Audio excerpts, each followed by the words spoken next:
जय Hind defence lovers. आज की टॉप हेडलाइंस कुछ इस प्रकार है। भारतीय सेना ने दिखाया अपने न्यू जनरेशन के इक्विपमेंट। फ्रेंच प्रेसिडेंट की भारत विजिट हुई कंफर्म।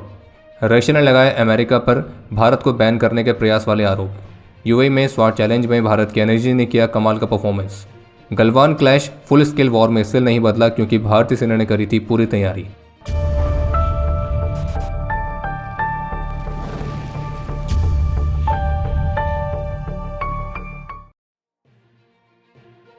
भारत की तरफ से ऑफिशियली कंफर्म कर दिया गया है कि फ्रेंच प्रेसिडेंट 17 से 19 फरवरी तक भारत के ऑफिशियल विजिट पर रहेंगे और उनके इस विजिट के दौरान दोनों देशों के लीडर्स के बीच कई अलग अलग एरियाज में बायलैटरल कोऑपरेशन को मजबूत करने के लिए डिस्कशंस किए जाएंगे। और इसी दौरान दोनों देशों के लीडर्स के द्वारा मुंबई में jointly inaugurated India France year of innovation का भी उद्घाटन किया जाएगा।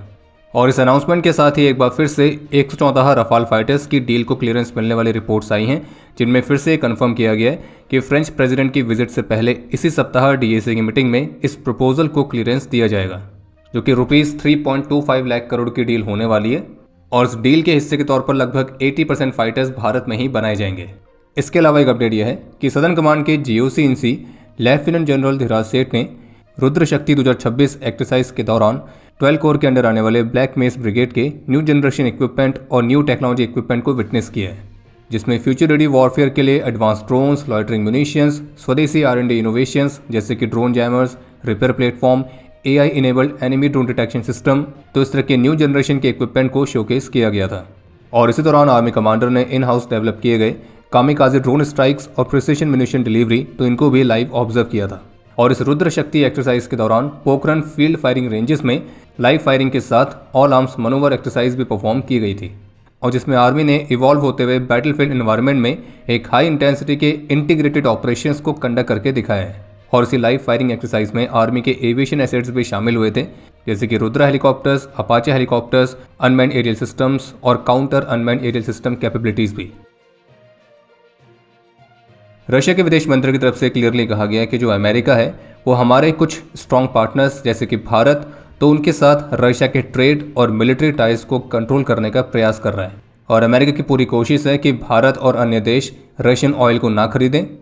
और इसके लिए अमेरिका सैंक्शंस, टैरिफ और ऐसे अन्य रिस्ट्रिक्टिव मेजर्स के माध्यम से उन देशों पर दबाव बनाने के पूरे प्रयास में लगा हुआ है, ताकि वो रशियन एनर्जी रिसोर्सेज को छोड़कर एक्सपेंसिव अमेरिकन सप्लाईज के फेवर में जा सकें। रशिया के विदेश मंत्री का कहना है कि अमेरिका हमसे कहता है कि यूक्रेन समस्या का समाधान होना चाहिए, और हमने अलास्का में अमेरिकी प्रस्ताव को स्वीकार भी कर लिया था। अमेरिकी रुख हमारे लिए महत्वपूर्ण था और उनके प्रस्ताव को स्वीकार करके ऐसा प्रतीत होता है कि हमने यूक्रेनी मुद्दे को सुलझाने और व्यापक स्तर पर पारस्परिक रूप से लाभकारी सहयोग की ओर बढ़ने का कार्य पूरा कर लिया है। लेकिन जो रियलिटी है वो इसके बिल्कुल ही अपोजिट है। अब अमेरिका द्वारा नए प्रतिबंध लगाए जा रहे हैं, खुले समुद्र में टैंकरों के खिलाफ युद्ध छेड़ा जा रहा है, और जो कि संयुक्त राष्ट्र के समुद्री कानून सम्मेलन का उल्लंघन भी है। अमेरिका भारत जैसे हमारे अन्य साझेदारों को रशिया के चीप और अफोर्डेबल एनर्जी सोर्सेज को खरीदने से रोकने की कोशिश कर रहा है। यूरोप पर तो लंबे समय से प्रतिबंध लगा हुआ है और उन्हें अत्यधिक कीमतों पर अमेरिका के एनर्जी रिसोर्सेज खरीदने के लिए मजबूर कर रहा है। अगर आप सभी सोशल मीडिया पर एक्टिव हैं, स्पेशली एक्स जैसे प्लेटफॉर्म पर, तो हम ये मान के चल रहे हैं कि आप सभी को यूएई में चल रहे स्वाट चैलेंज 2026 के बारे में तो जानकारी होगी ही, और जिसकी कुछ सिलेक्टिव क्लिप्स पाकिस्तान और चीन के प्रोपेगेंडा अकाउंट्स के माध्यम से इस्तेमाल की जा रही हैं भारत की एलिट नेशनल सिक्योरिटी गार्ड यानी कि एनएसजी की छवि को बिगाड़ने के लिए। तो चलिए इस अपडेट में इसी प्रोपेगेंडा को बस्ट करते हैं। तो सबसे पहले आपको बता दें कि यूएई में जो ये स्वाट चैलेंज 2026 चल रहा है, तो ये दुबई पुलिस द्वारा होस्ट किया जा रहा एक इंटरनेशनल कॉम्पिटिशन है, और जो कि 7 फरवरी से कंडक्ट किया गया था और ये कल 11 फरवरी तक चलेगा। और इस इवेंट में पार्टिसिपेट करने वाले स्वाट टीम्स की technical skills, speed, accuracy, team work, तो इन सभी पहलुओं को टेस्ट करने के लिए अलग अलग ट्रेनिंग इवेंट कंडक्ट किए जाते हैं, जैसे कि assault, tactical operations, officer rescue, high tower and obstacle course. और इसी इवेंट में कुछ पेनल्टीज भी होती हैं, जैसे कि अगर आप कुछ मिस करते हैं या किसी सेफ्टी का वॉलेशन करते हैं और एक पर्टिकुलर इवेंट को पूरा करने में आपने टोटल टाइम कितना लिया और उसमें कितनी आपको पेनल्टीज लगी, तो उन सभी को ध्यान में रखकर हर एक टीम को कुछ पॉइंट्स दिए जाते हैं, जो कि उन्हें डेली बेसिस पर मिलते हैं, और उन पॉइंट्स के आधार पर उनकी जो ओवरऑल रैंकिंग है वो निर्धारित होती है।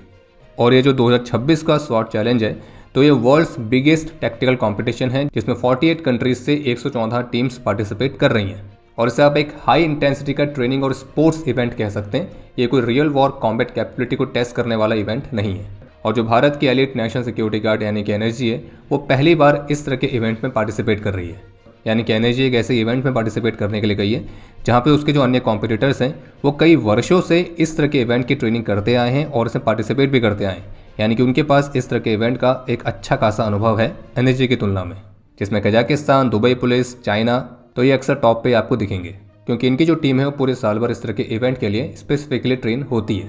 तो इसलिए अगर वो इस इवेंट को डोमिनेट कर रहे हैं तो इसमें कोई सरप्राइजिंग बात नहीं है। अब चूंकि एनएसजी पहली बार इस इवेंट में पार्टिसिपेट कर रही है तो इसलिए इस इवेंट के कुछ सिलेक्टिव पिक्चर्स का इस्तेमाल करके एनएसजी के खिलाफ ही प्रोपेगेंडा इस्तेमाल किया जा रहा है। हुआ ये कि डे 1 के बाद जो एनएसजी की रैंकिंग थी वो 69th पोजीशन पर थी, डे 2 पर वो इम्प्रूव होकर 50th पर आ गई, जिससे यह साबित होता है कि एनएसजी जो कि पहली बार इस इवेंट में पार्टिसिपेट कर रही है, इसके बावजूद भी उसने कितनी तेज़ी से इस कॉम्पिटिशन के लिए खुद को ढाल लिया है, जिसकी वजह से डे 2 में ही एनएसजी की रैंकिंग इतनी ज़्यादा इंप्रूव हुई। एक वीडियो चल रही है जिसमें बताया जा रहा है कि पाकिस्तान की एसएसयू उसमें पार्टिसिपेट कर रही है तो उसने हॉस्टेज रेस्क्यू वाले इवेंट में भारत की एनएसजी को लगभग 14 से 15 सेकंड से बीट किया है। लेकिन अगर आप ओवरऑल रैंकिंग लेंगे तो भारत की एनएसजी की जो रैंकिंग है वो पाकिस्तान की एसएसयू से काफ़ी आगे है। भारत 63rd पर है जबकि पाकिस्तान 75 और 84 पोजीशन पर रहा है। और जो हॉस्टेज रेस्क्यू वाले इवेंट में पाकिस्तान की एसएसयू द्वारा भारत की एनएसजी को लगभग 14 से 15 सेकंड से बीट करने का दावा किया जा रहा है, तो ये तो एक्चुअल में पाकिस्तान के लिए शर्म की बात है कि वो इतने वर्षों से इस इवेंट में पार्टिसिपेट करते आ रहा है और एनएसजी ने पहली बार इसे पार्टिसिपेट किया है, उसके बावजूद भी इनके बीच कोई डिफरेंस बहुत ज़्यादा नहीं है। इसके अलावा एक और प्रोपेगेंडा चल रहा है जिसमें कुछ क्लिप्स को एडिट करके कुछ ऐसा दिखाया जा रहा है कि चाइना की जो विमेंस टीम है तो उन्होंने भी भारत की मेल एनएसजी टीम को हरा दिया है और ऐसा दिखाया जा रहा है कि वो इवेंट साथ साथ चल रहे हैं। पर आपको बता दें कि वो दोनों इवेंट अलग अलग चल रहे हैं और जो चीन है वो इस तरह के टूर्नामेंट्स में काफ़ी गंभीर रूप से इन्वेस्ट कई वर्षों से करता आया है और इसी वजह से चाइना की जो विमेंस टीम है वो तो यूएस को भी पीछे छोड़ रही है अगर आप उसके अलग अलग रैंकिंग के हिसाब से देखेंगे तो सबसे पहला ये कि कहा जा रहा है कि एनएसजी ने बहुत ही ख़राब परफॉर्म किया है, जबकि फैक्ट ये है कि एनएसजी पहली बार इस तरह के इवेंट में पार्टिसिपेट कर रही है और उसके बावजूद भी इसकी जो रैंकिंग है वो उन टीम्स की तुलना में काफ़ी ज़्यादा बेहतर है जो कि पहले से इस इवेंट में पार्टिसिपेट करते आई हैं। फैक्ट नंबर 2 कि पाकिस्तान की टीम ने एनएसजी को बहुत बुरी तरह से हराया है, तो ये इवेंट तो अपने आप में ही पाकिस्तान के लिए शर्म की बात है कि इतने वर्षों की ट्रेनिंग के बावजूद भी कोई खास डिफरेंस वो नहीं ला पाए हैं। फैक्ट नंबर 3 चाइना की विमेंस टीम की जो क्लिप्स दिखाई जा रही है वो काफ़ी सिलेक्टिव हैं और जिस तरह कंपैरिजन किया जा रहा है वो एक्चुअल में है भी नहीं। इसके अलावा चौथा प्रोपेगेंडा जो ये कहा जा रहा है कि इस तरह के इवेंट से साबित हो रहा है कि एनएसजी यूजलेस है या फिर ओवररेटेड है, जबकि फैक्ट यह है कि इसमें जो अधिकतर टीम्स पार्टिसिपेट कर रही हैं उनकी तुलना में एनएसजी के पास रियल लाइफ मिशन एक्सपीरियंस सबसे ज़्यादा है और एनएसजी ने गेम्स में नहीं बल्कि एक्चुअल ऑपरेशंस कंडक्ट करके अपनी कैपेबिलिटी साबित करी हैं। हालांकि कुछ ऐसे फैक्टर्स थे जहाँ पे एनएसजी को इम्प्रूवमेंट की ज़रूरत है और जो कि ऑब्वियसली हो भी जाएंगे। और बाकी भारत की एनएसजी एक्चुअल में तारीफ़ के लायक है कि पहली बार वो इस तरह के कंपटीशन में उतरी है और डे 1 से ही अपने आप को उसने इंप्रूव कर लिया है और वो भी ऐसी टीम्स के साथ कंपटीशन करते हुए जो कि कई वर्षों से इस तरह के इवेंट के लिए ट्रेनिंग करती आ रही हैं और जो साल भर इसी इवेंट के लिए खास तौर पर ट्रेनिंग भी करती हैं। बाकी इस बात में कोई डाउट नहीं कि इस तरह का जो इवेंट है वो एनएसजी को और भी ज़्यादा इंप्रूव और भी ज़्यादा शार्प होने के लिए एक इंटरनेशनल डेटा देता है। तो ये कहना गलत नहीं होगा कि इस इवेंट ने एनएसजी को एक्सपोज नहीं किया है बल्कि एक तरह से एनएसजी को कैलिब्रेट किया है। लोक भवन में अपने एक लेक्चर में इंडियन आर्मी के one of the most decorated officer brigadier Saurabh Singh Shekhawat retired, तो उनकी तरफ से कहा गया कि 2020 का जो गलवान क्लैश था वो एक फुल स्केल वॉर में इसलिए नहीं बदला क्योंकि भारतीय सेना की जो हाई लेवल की प्रिपेयर्डनेस थी उसने चीन को भारत की ताकत के बारे में आश्वस्त कर दिया था। उन्होंने इस बात को एक्सप्लेन किया कि जो एडवर्सरी होती है वो हमेशा स्ट्रेंथ और पावर की भाषा को ही समझती है और जब भारत ने एक बार डेमोन्स्ट्रेट किया तो उसके बाद से तनाव कम होना शुरू हो गया। जो गलवान फाइट थी वो बहुत ही ब्रूटल कॉन्टैक्ट बैटल था जिसमें stones, rods, hand to hand combat ये सभी शामिल था और गलवान के बाद भारत ने राउंड द ईयर अपनी ट्रेनिंग को इंटेंस किया। Upgraded tanks, APCs, vehicles, aircraft, weapons, equipment, इन सभी को फ्रंटियर पर लाया गया और एक्सट्रीमली टफ टेरेन और वेदर में यहाँ पे हर पॉसिबल मीन्स को इस्तेमाल किया। उन्होंने ये भी बताया कि कैसे शुरुआत में उनके और उनके चाइनीज काउंटर पार्ट के बीच जो संबंध थे तो वो एग्रेसिव पेट्रोल्स, शक्ति का प्रदर्शन और छोटी मोटी झड़पों के साथ बेहद तनावपूर्ण थे, लेकिन दोनों पक्षों के द्वारा एक दूसरे की तैयारी और ताकत का आकलन करने के बाद ये जो स्थिति है ये शांत हो गई। बाकी जिस तरह से गलवान क्लैश ने कॉन्टैक्ट बैटल का एक ट्रू नेचर दिखाया है तो इसलिए ब्रिगेडियर शेखावत का मानना है कि सैनिकों को ऐसी क्रूरता के लिए मानसिक और शारीरिक रूप से तैयार रहना चाहिए क्योंकि इस तरह की जो डायरेक्ट कन्फ्रंटेशंस हैं वो फिर से होंगे और युद्ध क्षेत्र इंस्टाग्राम, फेसबुक या तस्वीरों जैसा नहीं है। युद्ध क्षेत्र अत्यंत क्रूर है।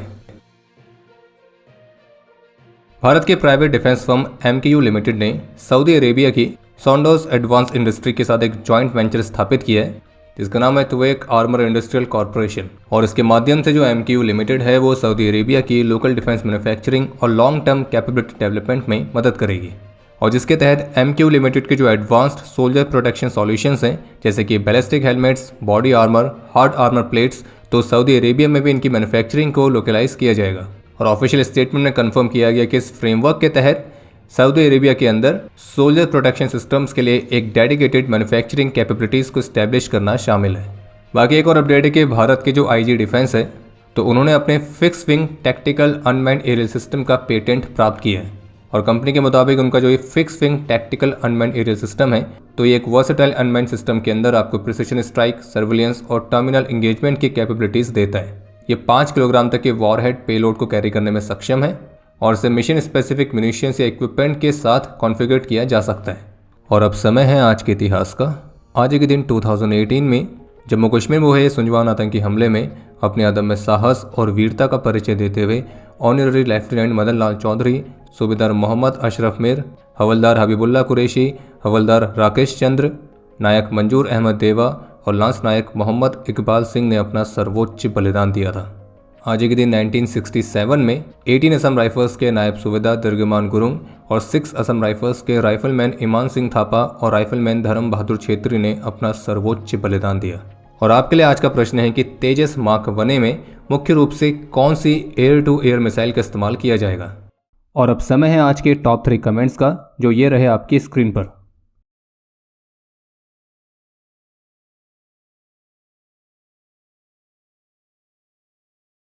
उम्मीद है आपको आज का एपिसोड पसंद आया होगा। पसंद आया तो वीडियो को लाइक करना ना भूलें। आपके कोई भी सुझाव या सवाल हो तो उसके लिए कमेंट सेक्शन ओपन है। और अगर आप डिफेंस रिलेटेड और भी एक्सक्लूसिव कंटेंट में दिलचस्पी रखते हैं तो आज ही प्ले स्टोर से डिफेंस स्क्वाड की सुपर ऐप को डाउनलोड करना ना भूलें। और अगर आप चैनल पर पहली बार आए हैं तो squadron.in पे जाके हमारे नए डिज़ाइंस को भी चेकआउट जरूर करें। बाकी जल्द मिलेंगे नए एपिसोड के साथ। तब तक के लिए जय हिंद, जय भारत।